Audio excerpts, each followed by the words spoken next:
l'assistència. Benvinguts altra vegada a una altra sessió de l'Espai d'Economia, que avui té el plaer de comptar en un representant màxim dels principals interlocutors socials, com són els sindicats. I agrair-li, per supost, com sempre, la sessió dels locals a Foment i sobretot agrair-li tant a Josep Carrascosa com a Paco Molina el fet, les gestions que han fet per a que poguera estar ací Ignacio Fernández Toxo, que és el nostre convidat. Vaig a donar unes pinzellades de la seva biografia, una semblança de la seva activitat, de la seva vida, i a continuació li passa en seguida la paraula a Josep Carrascosa per a que faça una contextualització del tema d'avui. Ignacio Fernández Toxo és nascut a Ferrol l'any 1952. En 19 anys va ser condenat a 5 anys de presó per participar en l'organització de la vaga general del 10 de març de 1972 en el Ferrol. En aquesta vaga van morir 2 treballadors per els tirs indiscriminats de la policia, i en aquesta època Ignacio Fernández Toxo era aprenent de l'empresa Bazán Construcciones Navales Militares. Va ser nomenat secretari general de la Federació del Metal Minero-Metal·lúrgica i va desempenyar aquest càrrec des de l'any 1987 al 2004. En el 2004 és secretari d'Acció Sindical i arriba a la seva tasca fins a l'any 2008, i és nomenat secretari general de Comissions Obreres en l'any 2008 en substitució de José María Fidalgo. I a partir de l'any 2012 és president de la Confederació Europea de Sindicats. I com us havia dit, com les persones que tenen que comentar ara són les que tenen que parlar del tema, Josep Carrascosa va fer-vos una breu introducció i després ja li donem la paraula a Ignacio Fernández Toxo. Així que moltes gràcies per l'assistència i que gaudiu de la conferència, que jo crec que té un títol molt suggerent, com és els reptes del sindicalisme del segle XXI davant la globalització econòmica. Josep. Buenas tardes, señoras y señores. Bona vesprada a tots vostès.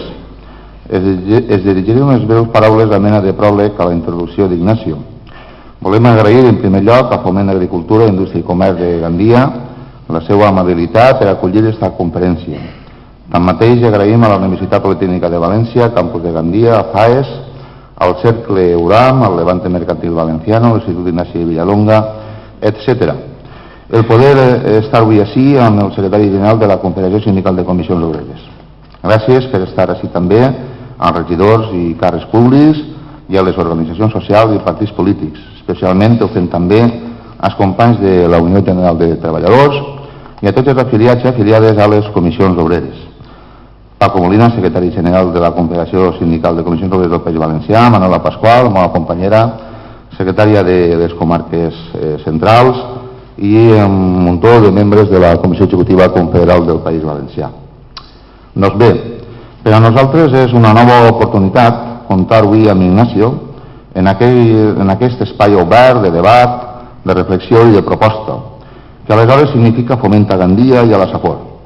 Sens dubte, parlar del sindicalisme, del seu paper actual i de la seva projecció cap al futur és parlar d'organitzacions capitals en les relacions laborals, en els sistemes democràtics. Els sindicats representem els drets laborals i de la ciutadania.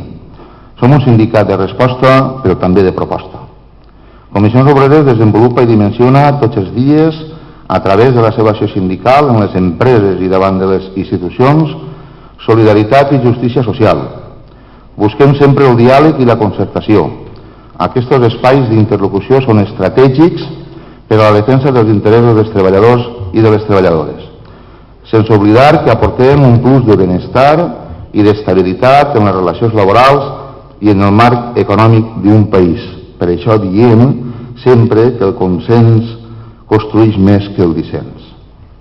Som un sindicat de compromís, de responsabilitat i corresponsables en tot allò que acordem.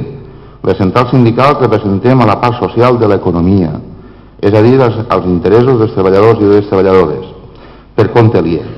Les condicions en el treball, els salaris, la qualificació professional, el dret a la formació contínua, ocupacional i professional. I ho fem en un marc propi i autònom també de les parts, i ahir participen la patronal i els sindicats. En aquest marc és fonamental la negociació col·lectiva. És una eina avui bastant maltractada i devaluada des de l'última reforma laboral del govern de Mariano Rajoy. I això és el nostre anàlisi. Les comissions obreres formen part de la CES, Confederació Europea de Sindicats, i de la Confederació Sindical Internacional. La nostra legitimitat democràtica està recollida en les cartes constitucionals dels països democràtics. Europa té que ser un espai de solidaritat, de drets i de justícia social, en contraposició a l'Europa de l'autoritarisme, dels paradisos fiscals i de la corrupció. Necessitem, al nostre entendre, revalidar un nou contracte social en Europa, en referència de posar en valor el model social europeu. Amics i amigues, avui és un bon dia per escoltar a Ignacio, que ens situarà davant els reptes que té el moviment sindical i les seves organitzacions en una economia globalitzada, enmig d'una crisi d'origen financer que ja ha deixat el camí un escenari d'exclusió social, d'atur massiu, bosses de pobresa, marginalitat i pèrdua de drets i rescissió. Tot això per una aplicació de polítiques extremes de caire neoliberal. Acabe dient que nosaltres no donem l'esquena ni ens posem de perfil a l'hora d'acabar els debats de la competitivitat de l'empresa, del model de creixement i sostenibilitat, canvi en els sistemes de producció, fiscalitat i política impositiva, formació, emigració, el model empresarial internacional i continental, i un llarg, etc. Reitero a tots vostès el nostre agraïment i ho fem molt especialment a Salvador Gregori. Moltes gràcies.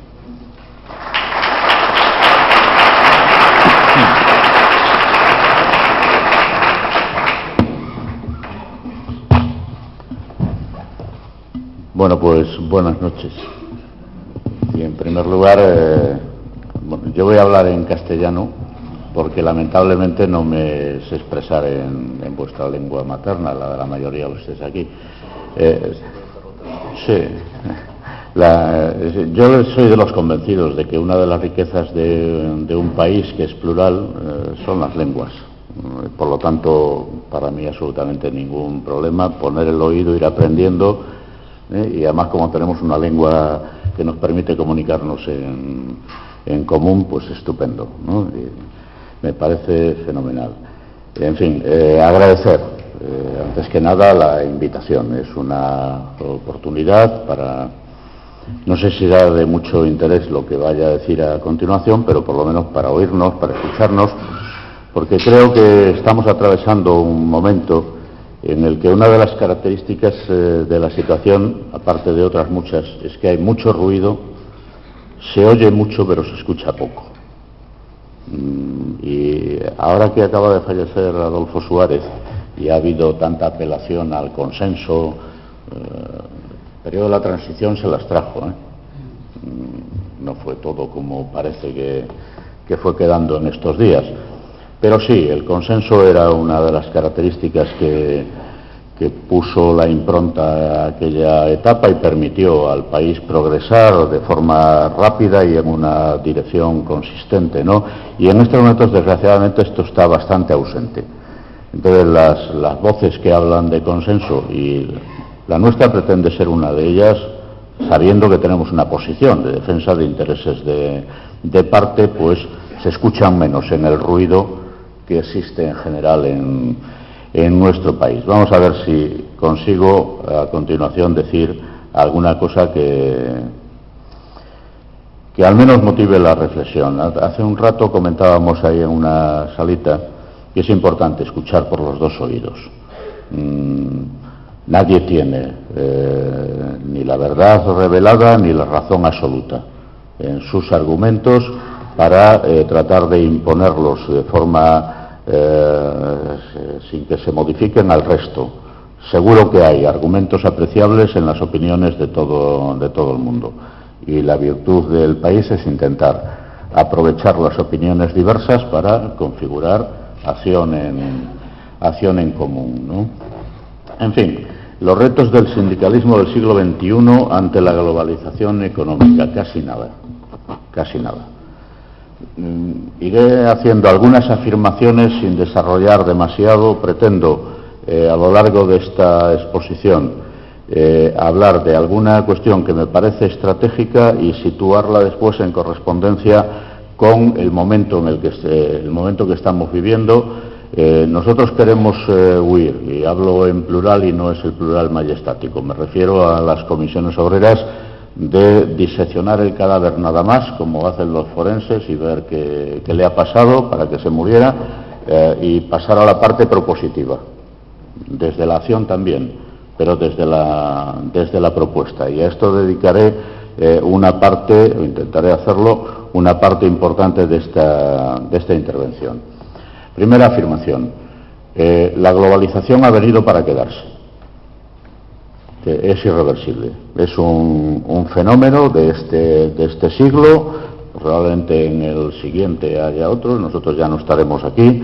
Pero es un fenómeno que nace, se consolida y viene con vocación de quedarse.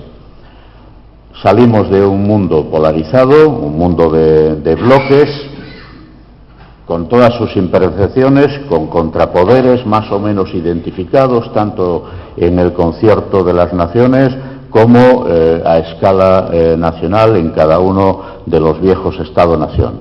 Y hemos ido superando esa fase. Bueno, el derrumbe del bloque soviético acelera las transformaciones que se producen a escala mundial y desata todas unas dinámicas que estaban ahí incubándose, ya presentes en muchas sociedades, y se acelera su desarrollo en el conjunto de los países, y con un efecto muy importante. Luego intentaré situar algunas cosas en la vieja Europa, el espacio democrático más avanzado del mundo, que tiene una característica que le diferencia del resto, que es el Estado social.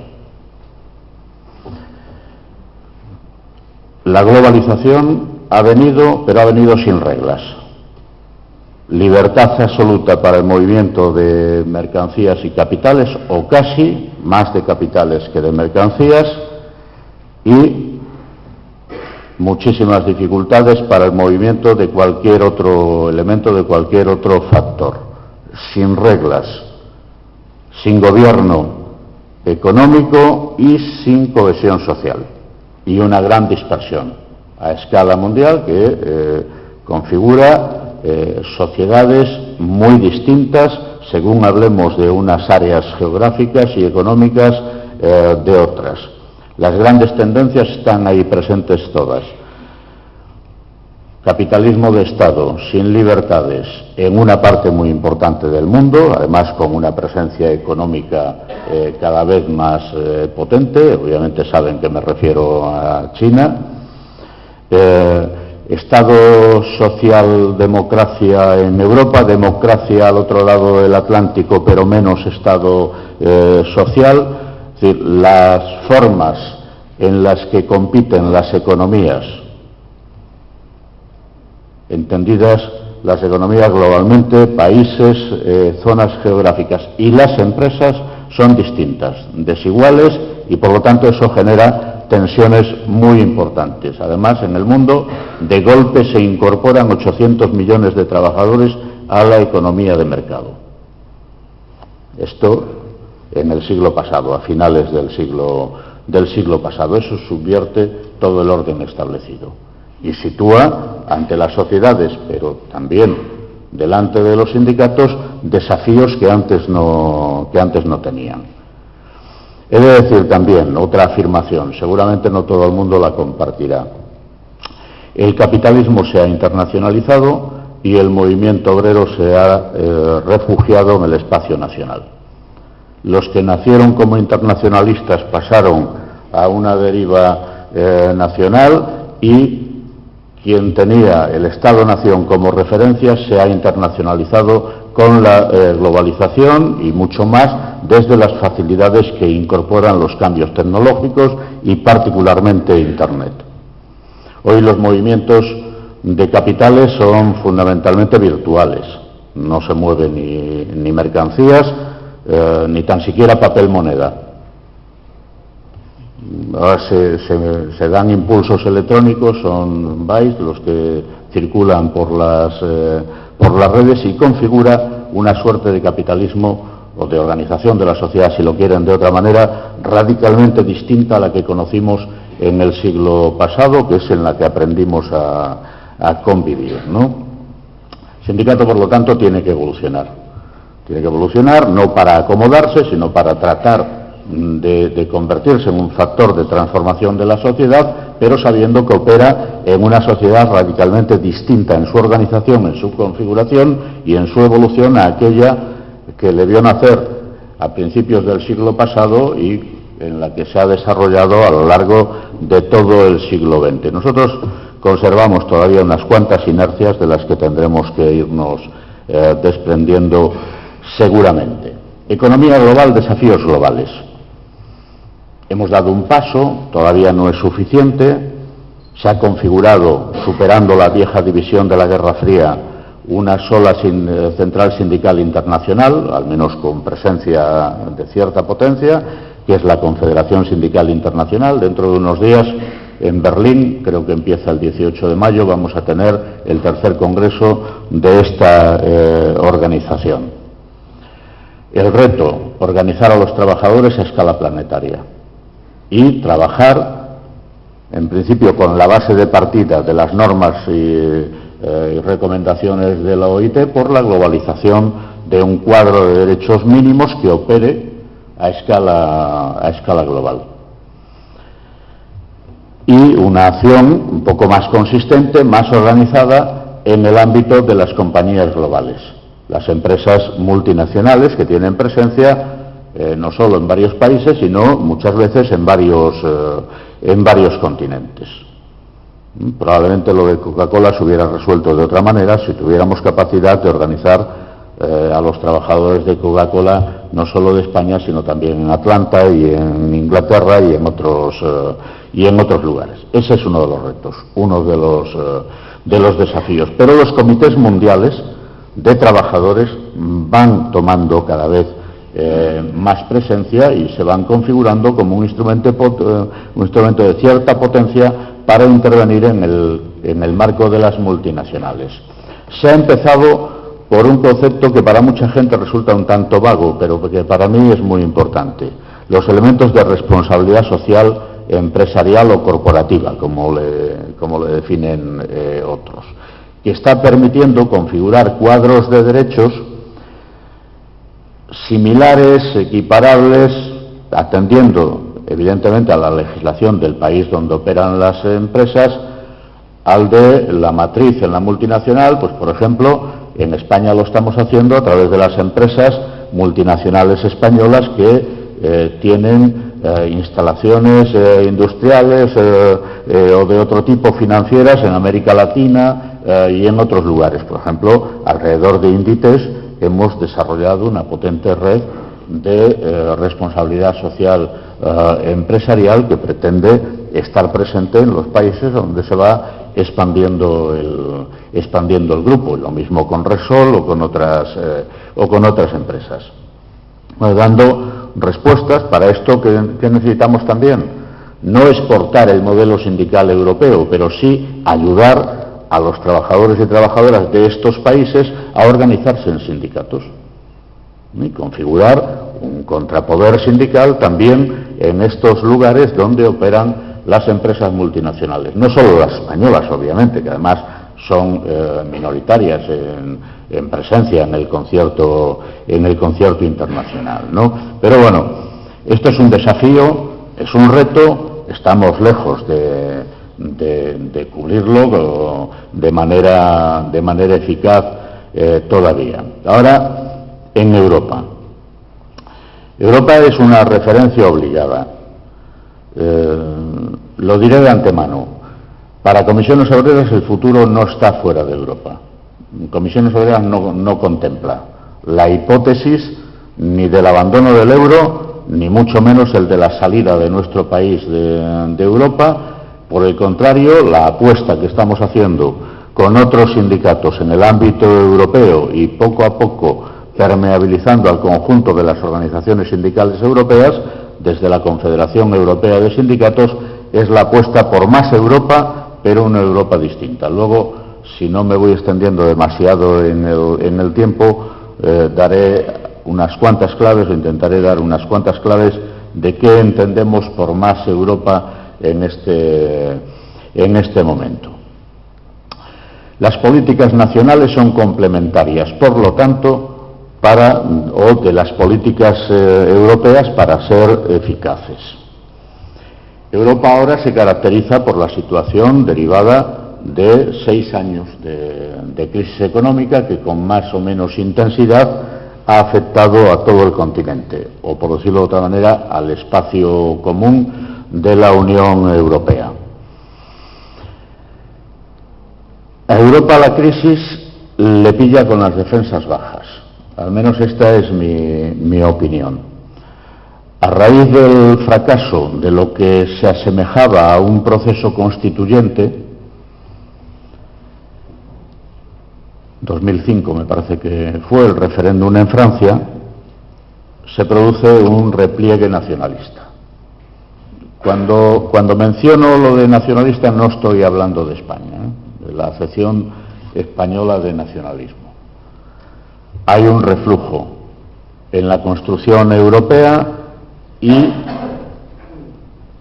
las élites políticas vuelven a refugiarse en el viejo Estado-nación y se corta el desarrollo, el avance de la Unión Europea como entidad que vaya más allá de un área con una moneda y algunos elementos de mercado.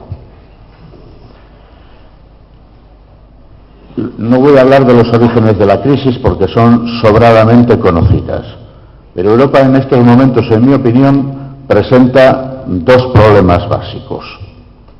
Uno, de gestión de la crisis.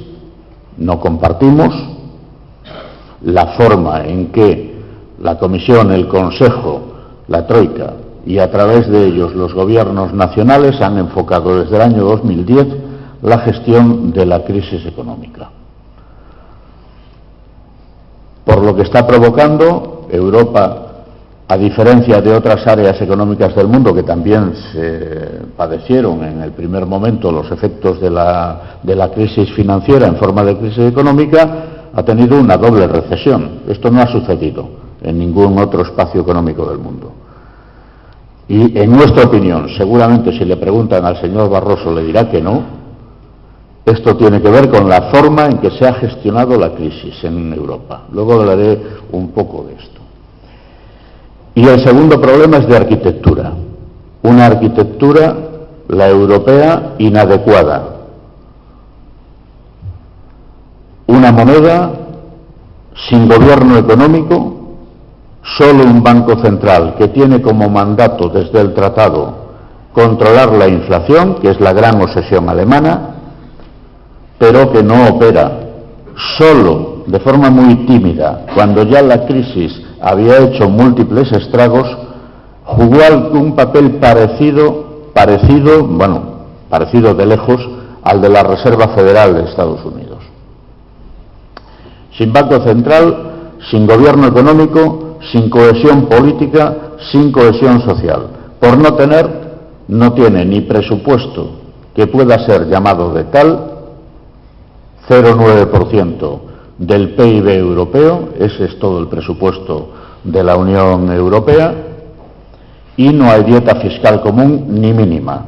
Dumping fiscal que, la situación de Irlanda, por ejemplo, en relación con el impuesto de sociedades, no tiene nada que ver con la situación fiscal del resto de los países de la Unión Europea.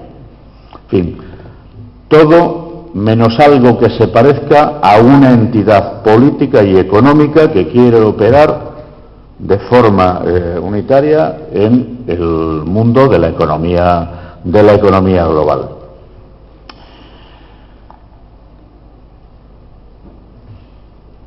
La crisis se ha gobernado con una idea básica que es la de la austeridad y las reformas estructurales nos van a permitir superar primero y salir reforzados después de esta crisis con una Europa más competitiva para un mundo de economía global. ¿Y qué ha pasado de verdad? Bueno, pues está pasando, lo estamos padeciendo todavía, porque no se puede hablar en pasado todavía. 6 años, por 6 años se prolonga la crisis entre nosotros, primera diferencia con otros lugares del mundo. Han mejorado algunas de las constantes, algunos de los fundamentos de la economía española, por ejemplo, han mejorado en el último periodo, pero Europa se resiente por en varios elementos claves, al menos en mi opinión. Bueno, hay datos que son objetivos, no son opinables. Tenemos casi 27 millones de personas en desempleo. 26,5 más o menos, de personas en desempleo en la Unión Europea. 6 millones de ellos son jóvenes menores de 25 años. La tasa de desempleo juvenil en todos los países, en todos, y eso es futuro, duplica la tasa de paro general. En España, la realidad es casi 6 millones de personas en desempleo. Pero más allá de esto, ¿qué está sucediendo?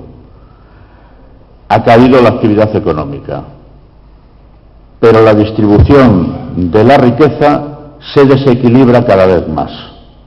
Y esto es consecuencia del efecto directo de las mal llamadas reformas estructurales y los programas de ajuste aplicados al mismo tiempo en todos los países de la Unión Europea. Aquí la salida de la crisis se construyó sobre algo que no tenía precedente, no había evidencia empírica alguna de que hubiera sucedido antes en el mundo. Y es que con la austeridad aplicada al mismo tiempo en todos los países de la Unión Europea se iba a poder generar condiciones de actividad económica para que el sector exterior de cada uno de los países tirase lo suficiente para compensar la caída de la demanda interna. Claro, si las exportaciones españolas, por ejemplo, fuesen el 50% de nuestra actividad económica y fuesen destinadas a áreas distintas a Europa, bueno, pues esto podría cumplirse.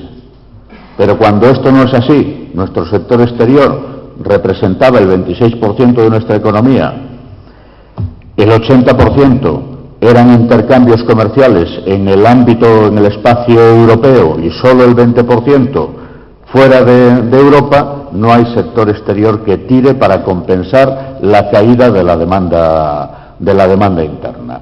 Esto, grosso modo, con la excepción de las dos economías más potentes, particularmente una, la alemana, es lo que sucede en toda Europa.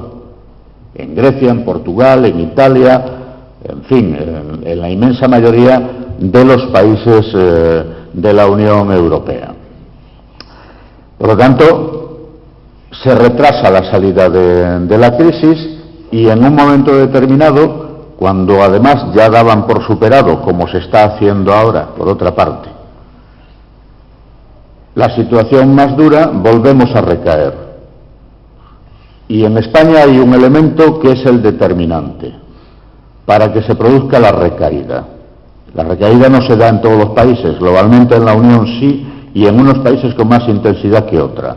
La recaída en España la provoca la retirada de la paga extraordinaria a los funcionarios, a los trabajadores y trabajadoras de la función pública. La retirada abrupta de varios miles de millones de euros del consumo, porque iba todo al consumo, es lo que provoca el segundo desplome, en nuestra opinión, de la economía española.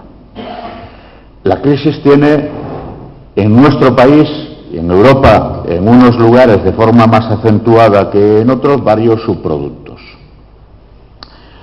Tiene uno que es el de menos ingresos públicos, ajustes, deterioro del Estado social.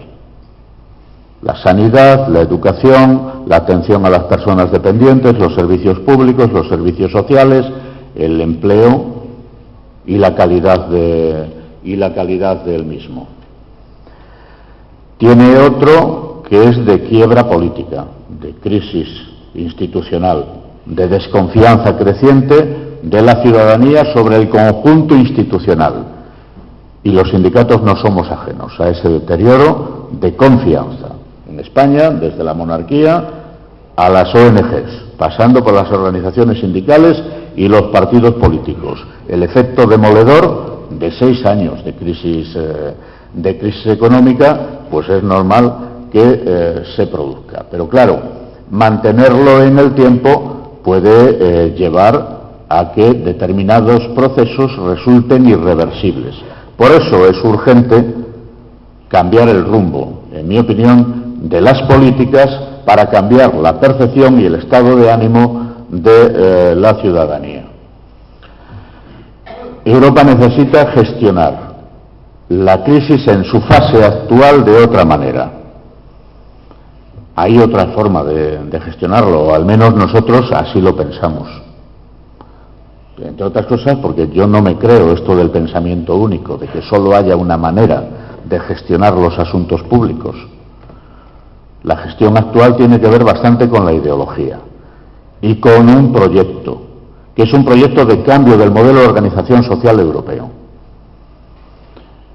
Hay quien ha llegado a la conclusión, sus razones tienen, de que el Estado social, llamado Estado del Bienestar, es un fardo que pesa como una losa sobre la capacidad de competir de las economías europeas y que impide que Europa compita en condiciones en un mundo de economía global.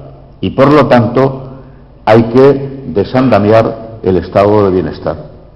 Este es el modelo. La apuesta de fondo no es para hoy, se acelera más en los países donde se han vivido o se viven con más intensidad los efectos de la crisis económica, pero progresivamente se trata de instalar un nuevo modelo de organización social en Europa. No sé si será exagerado, pero creo que en Europa se está empezando a enseñorear una suerte de capitalismo autoritario que es alérgico a la participación de la ciudadanía. Y son instituciones no democráticas o no elegidas directamente con el voto de la ciudadanía quienes imponen las políticas al conjunto de los ciudadanos. Es la troika, pero son los mercados que tienen intérpretes. Que los mercados por sí solos son ciegos, pero tienen intérpretes. Y son los intérpretes de los mercados los que imponen las políticas. Y crece, como decía, sensiblemente la desigualdad a medida que se va metiendo la piqueta al estado del bienestar, al modelo social europeo. Y hay cosas que difícilmente, si no se paran a tiempo, serán recuperables a futuro. Aquí voy a meter una frase que no es mía. Ya me gustaría a mí tener la lucidez de este hombre, que tampoco es de un economista marxista radical, que fue asesor de Bill Clinton, que es Joseph Stiglitz, que dice en su último libro, El precio de la desigualdad, esto de que la desigualdad no es la evolución o el resultado de la evolución natural de la economía. La desigualdad es la consecuencia de las leyes aplicadas al funcionamiento de la economía. Y las leyes se deciden en la política, o desde la política. Por lo tanto, es la acción política quien determina que la sociedad avance en una determinada dirección u otra. Pero es el momento, o debiera ser el momento, para en Europa recuperar el pulso desde la política. Y aquí lo diré. Sé que hay cosas que no gustan cuando se dicen. A mí tampoco me gustan muchas que se me dicen, ¿no? O que se nos dicen. La izquierda política mayoritaria en Europa ha abdicado de su responsabilidad, en mi opinión, y ha acomodado su proyecto de sociedad al proyecto neoliberal. Las terceras vías han hecho estragos. Tendrán recepción mayoritaria en la ciudadanía o no, pero a la idea de que solo es posible construir una Europa competitiva en el concierto mundial que se ha instalado en el continente hay que contraponer, en mi opinión, un potente discurso de refundación del Estado social. De refundación del Estado social, que es la segunda derivada a la que quería ir. La arquitectura europea es inadecuada. Mantenerla es una invitación a abrir el paso de forma imparable al avance de una forma distinta de organizar la sociedad. Europa, la Europa unida, es el resultado de un gran acierto, de una visión tal vez, seguramente no acabada, de los padres o las madres de Europa. Europa, aprendiendo de sus errores en la gestión del periodo entre la Primera y la Segunda Guerra, cuando se impusieron los costes de reparación a Alemania, salió de la Segunda con otra idea. No se puede volver a cometer aquel error, hay que configurar un orden nuevo en Europa. Y ese orden nuevo en Europa se desarrolla a partir fundamentalmente del pacto social implícito que se establece entre las fuerzas políticas dominantes a la salida de la Segunda Guerra Mundial. También por el temor al contagio del Este, de lo que estaba sucediendo en el bloque soviético y como antídoto para aquello, ¿no? Pero eso, que fue el gran acierto, permitió configurar a Europa como la zona democrática más avanzada del mundo y desarrollar el periodo de paz más prolongado de la historia europea. Distribución de la riqueza a partir de un empleo de unas determinadas características, un papel de la negociación colectiva en la distribución de la primera distribución de la riqueza en la empresa y segunda distribución de la riqueza a partir de una potente política fiscal. Fiscalidad son cotizaciones sociales e impuestos. Ahí no diferencio una cosa de la otra. Esto es lo que ha permitido configurar a Europa como este espacio que hoy es, que todavía en parte se mantiene, pero que está cuestionado.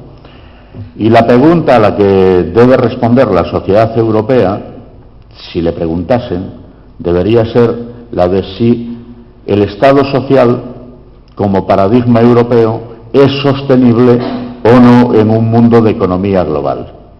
Y yo, sinceramente, creo que la respuesta es afirmativa, redefiniendo las bases del Estado social, pero Europa no debiera renunciar a esa seña de identidad.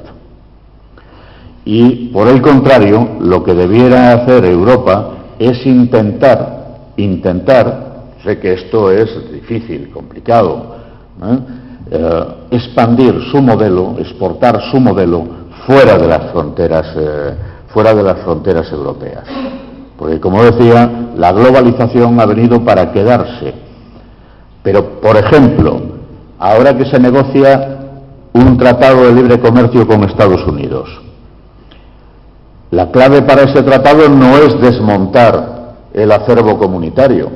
La clave para que Europa pueda llegar a un acuerdo con Estados Unidos es configurar un marco de competencia que tenga en cuenta los derechos de la ciudadanía, los derechos sociales, los derechos del mundo del trabajo, etcétera, etcétera. Se empieza a hablar de una negociación con México y los países de América Latina. Pues es otro desafío. No es desmontando el modelo europeo y el derecho del trabajo, el derecho al trabajo, pero sobre todo el derecho del trabajo como la argamasa que ha permitido configurar a Europa como este espacio más avanzado del mundo. Y esos son sindicatos, y eso es negociación colectiva, y eso es calidad del empleo, y esos son salarios. En mi opinión, esto no lo comparte todo el sindicalismo europeo. Lo de la gestión de la crisis sí, y la apuesta por un plan ambicioso de inversiones en Europa que actúe a modo de motor de arranque de las economías europeas para operar durante 10 años a modo de plan Marshall versión siglo XXI, lo comparte todo el sindicalismo. Y con esto queremos irrumpir en el debate hacia las elecciones europeas, porque es el momento de hablar de política, de hablar de economía, de hablar de sociedad, de estas cosas. No, la otra parte que voy a decir ahora no la comparte todo el mundo. Sé que es una misión bastante complicada, pero creo que Europa debería plantearse si no necesita refundarse. Refundarse en clave democrática y avanzar hacia la configuración de unos Estados Unidos de Europa. Cesión de soberanía, menos Estado-nación, reformular las bases del acuerdo político para que Europa sea de verdad una entidad, no solo con una moneda, sino también con un proyecto común. Claro, no se salta del siglo XIX y de la primera mitad del siglo XX, o prácticamente todo el siglo XX, a una nueva situación en 4 días y sin tensiones. Esto es evidente. Pero creo que ante la ciudadanía europea hay que situar objetivos que vuelvan a ilusionar, a enganchar a la gente con la idea de Europa. Porque si no, tendremos un serio problema que se mantendrá y sobre todo que padecerá la gente.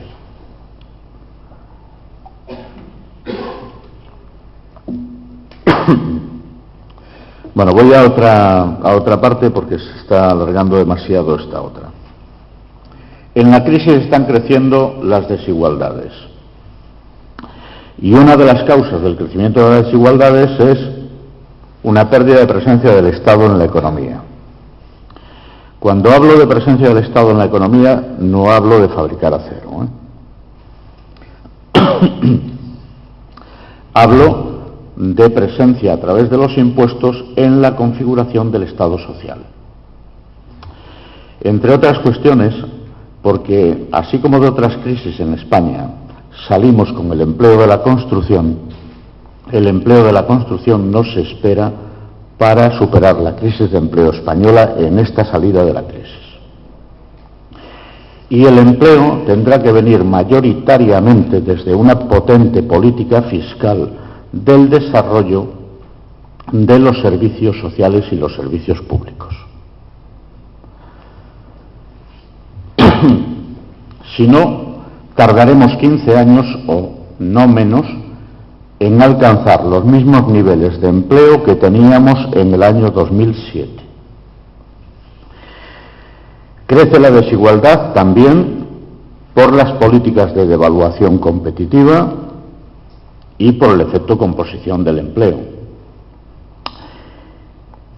Las reformas laborales, la primera no fue la española. La primera que avanzó en esa dirección la pusieron en marcha socialdemócratas y verdes en Alemania en el año 2002. Esto que dio paso a los mini empleos, los mini jobs. Aquí en España les llamaban empleos de escasa importancia. Nuestros mini jobs son el tiempo parcial y algunas otras formas precarias de contratación. Como consecuencia de esto, por ejemplo, en Alemania, 8 millones de trabajadores tienen la condición de pobres. Gente con empleo que son pobres. Porque cada vez más tener un empleo no garantiza salir de la pobreza. Y si en Alemania son menos pobres, es porque tienen todavía un potente Estado social. La ayuda a la familia, al alquiler, la calefacción y otros que al final terminan configurando una renta, es decir, la sociedad paga una parte del salario que la empresa deja de pagar. Que es otra forma de ayudar a las empresas. Beneficio de las personas, obviamente, pero esto es. En España, sin un Estado social tan potente, porque nosotros gastamos 6,5 puntos menos de PIB en políticas públicas que la media de la eurozona, nuestros pobres que viven de un salario de 400 euros o de 500 o de 600 son pobres de solemnidad. Antes, para identificar la pobreza o la riqueza de las naciones era fácil. Uno se ponía delante del mapa, en el norte los ricos, en el sur los pobres. Ahora esto ya no funciona así. En cada país del norte hay un sur introducido, que son los pobres de los países del norte, con una distribución cada vez más injusta de la riqueza. Crecen las desigualdades entre las naciones y crecen las desigualdades entre las personas que configuran esas naciones. Y por eso se producen periódicamente estallidos como los de los suburbios de París, o los de Estocolmo, o en Londres y aquí. No tan presentes, pero terminarán estando. Es un problema de organización de la sociedad a partir de una distribución inadecuada de la riqueza. Y el desafío para el movimiento sindical en el siglo XXI es configurarse como una potente referencia para intentar cambiar este estado de cosas.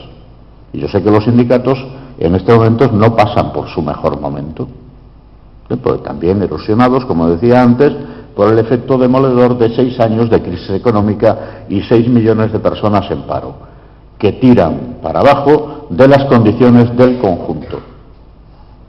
Esto, la teoría ya lo sabía desde hace muchos años, ¿no? Entonces, ¿cómo enfrentar y con qué propuestas esta situación? Bueno, yo creo que es obligación del sindicato hacer frente a estas tendencias. No sirve solo hacer de forense, hay que elaborar propuesta alternativa, construir correlación de fuerzas favorable a que se abra paso esa alternativa y con ella intentar cambiar la organización de la sociedad a partir de la distribución de la riqueza, que es la clave para la organización social, ¿no? Sería reduccionista, limitativo, intentar concentrar el esfuerzo de las organizaciones de los trabajadores en el ámbito nacional propio. Por más que Europa tenga todas las insuficiencias que he intentado señalar, hoy la acción sindical, para ser eficaz, tiene que ser europea. Tiene que tener base nacional en la empresa, en el centro de trabajo, en la sociedad, pero tiene que ser europea. Y tiene que plantear alternativas a escala europea a las políticas que son las que luego determinan los comportamientos, las actitudes, las acciones de los gobiernos en el espacio más próximo, ¿no? Europa tiene, como decía, que resolver una forma de gestión inadecuada de la crisis en esta fase. No es cierto que estemos dejando atrás la crisis. Lo diré de otra manera. Estamos abandonando la recesión. Pero los efectos de la crisis no se van a dejar atrás en un largo periodo de tiempo, sobre todo si tenemos en cuenta los desafíos que todavía la sociedad española tiene por delante. A partir de las exigencias, la economía española no está intervenida. Utilizaré una frase que no es mía, que es del presidente del Gobierno. Está en situación de vigilancia intensiva. No está intervenida, pero está en situación de vigilancia intensiva. Y tenemos, como consecuencia de las decisiones que se han tomado y que emanan del Pacto de Estabilidad y Crecimiento, que reducir el déficit público al 2,8% en el año 2016. El año pasado, una décima por encima del objetivo. Este año el Gobierno ya sabe que vamos a quedar 1 o 2 décimas por encima del objetivo para este año, 2014. Es misión imposible que la sociedad española, aún desmontando el estado del bienestar, alcance el 2,8 del déficit público en el 2016. No es posible. Y mucho menos según cómo se hagan las cosas. No sé cómo voy de tiempo, porque quería hablar un poco de la reforma fiscal. Vale, pues en 10 minutos me voy en directo a las cosas finales que quería decir.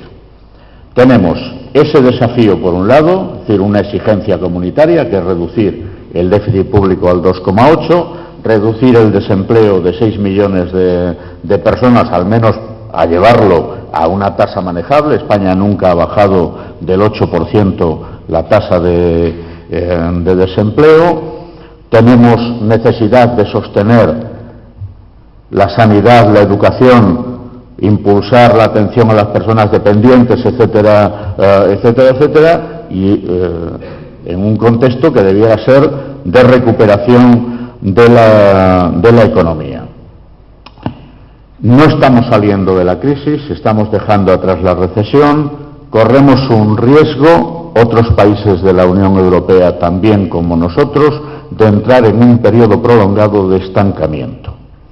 Es decir, de crecimiento tan débil de la economía que no sea capaz de generar empleo, salvo que alguien confunda reparto del trabajo existente a través de formas precarias de contratación con creación de empleo, que es el objetivo del tiempo parcial, tal y como se ha terminado configurando en nuestro país. Tiempo parcial es deseable, como una opción voluntaria.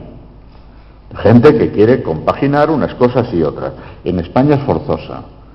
Afecta fundamentalmente a las mujeres y mucha gente se ve obligada a tomar 2 o 3 contratos a tiempo parcial para completar un salario. Esta es la realidad del tiempo parcial mayoritariamente en nuestro país. Esto no es Holanda, ¿no? Donde el tiempo parcial ha tomado una presencia muy importante. Atajos estadísticos no son creación de empleo. El empleo no lo crean la reforma de las leyes, el Estatuto de los Trabajadores. Además, como su orientación era procíclica, lo que ha hecho la reforma del Estatuto de los Trabajadores es acelerar la destrucción de empleo en España. Hay que revertir algunas cosas y dejar a la negociación colectiva fundamentalmente que opere, pero que opere de verdad. Nosotros tenemos un problema de recursos disponibles para el relanzamiento de la actividad económica muy importante. Decía, la clave está en la demanda interna. Hay que cuidar el sector exterior y cuanta más potencia tenga, mucho mejor. Pero la clave de la salida de la crisis está en la demanda interna. Y la demanda interna está gripada. Hemos tenido una cifra un poquito positiva en el último trimestre, pero sigue gripada. Y la demanda interna es inversión privada, obviamente, consumo privado, consumo público, inversión pública. Tenemos un problema de financiación muy importante. Nos cuesta mucho adquirir el dinero que necesitamos para financiar el funcionamiento de la economía española en el exterior, a pesar de que ha caído la prima de riesgo, que sigue estando más alta, un poquito más, que cuando la debacle aquella anunciada de mayo del año 2010. 164 puntos básicos en aquel momento y en este momento 170 y pico, ¿no? Sí, fue una coartada. Necesitamos movilizar recursos para la hacienda pública, eso se llama reforma fiscal. Nosotros ingresamos 8,1 puntos de PIB menos que los países de la eurozona, con una dieta impositiva en tipos nominales similar, equiparable a lo de los países de la eurozona. Elusión fiscal y fraude son los elementos diferenciadores, fundamentalmente, que son los que determinan que tengamos ese nivel de ingresos menor, que nos impide pagar más cosas, financiar más cosas que a los países de la eurozona. Tenemos el crédito bancario bloqueado y atención a los test de estrés que vienen, parece, para octubre-noviembre de este año. No vaya a ser que se prolongue esa sequía del crédito que es determinante para el funcionamiento de la pequeña y muy pequeña empresa en nuestro país, también para una parte del consumo familiar que necesita financiación. Si no se resuelve el nudo fiscal y el nudo del crédito bancario, difícilmente vamos a poder generar condiciones para la creación de actividad económica y, por lo tanto, de empleo en nuestro país. Y ahí la reforma fiscal ocupa un papel clave, en mi opinión. ¿Qué se le debe pedir a una reforma fiscal? Suficiencia de ingresos, equidad en el reparto de las cargas, para conseguir que apuntalar el cambio de ciclo económico, generando empleo y sostener el modelo social, la educación, la sanidad, la dependencia, los servicios, etcétera, etcétera, etcétera. Esto no está entre los objetivos del informe del grupo de expertos a los que el Gobierno ha subcontratado parte de su responsabilidad. No está. Es más, lo que plantea el grupo de expertos supondría un desequilibrio fortísimo de la asignación de la carga tributaria en nuestro país y no permitiría contar con más ingresos. Primera fase, 7.000 millones de euros menos de imposición directa que hay que compensar con 7.000 millones de euros más de imposición indirecta. Segunda fase, reducción de 3 puntos, que son 10.000 millones de euros de cotizaciones a la Seguridad Social, que o se hunde el sistema público de pensiones o hay que compensar con 10.000 millones de ingresos de IVA.